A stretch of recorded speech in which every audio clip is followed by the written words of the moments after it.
ہمارے ہاں جو کلامی دیگر ڈیبیٹس رہی ہیں ان میں جو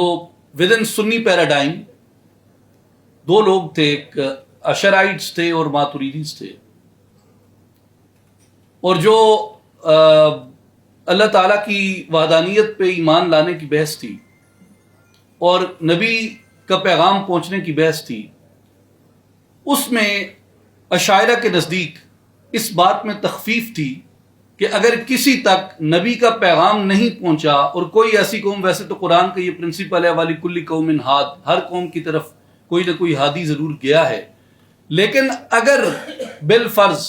کوئی ایسی قوم جس تک کوئی بھی ہادی نہیں گیا، اور وہ قوم اگر قیامت کے دن اس بات کو عذر بنا کے پیش کرتی ہے کہ ہمارے تک تو کوئی ہادی ہی نہیں آیا تھا، تو ان کے عذاب میں تخفیف ہوگی۔ لیکن اس بات کے اوپر جو ماتوریدیز تھے، جو ابو حنیفہ کا اسکول تھا،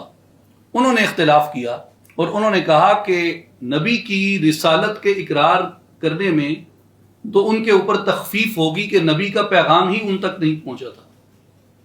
لیکن اللہ تعالیٰ کی وحدانیت کے معاملے میں ان پر تخفیف نہیں ہوگی، اس لیے کہ اللہ تعالیٰ نے ان کو عقل اسی ٹول کے لیے دی تھی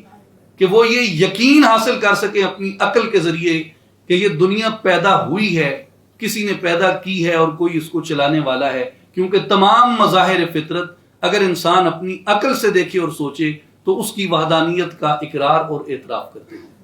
اس لیے نبی کے اوپر ایمان نہ لانے کے عذاب میں تو تخفیف ہوگی، لیکن خدا کی وحدانیت میں شرک کرنے کے اوپر کوئی تخفیف عذاب میں نہیں ہوگی، کیونکہ اگر انسان اپنی عقل کو بروئے کار لے آئے تو عقل اس کی وحدانیت کا اعتراف کرتی ہے۔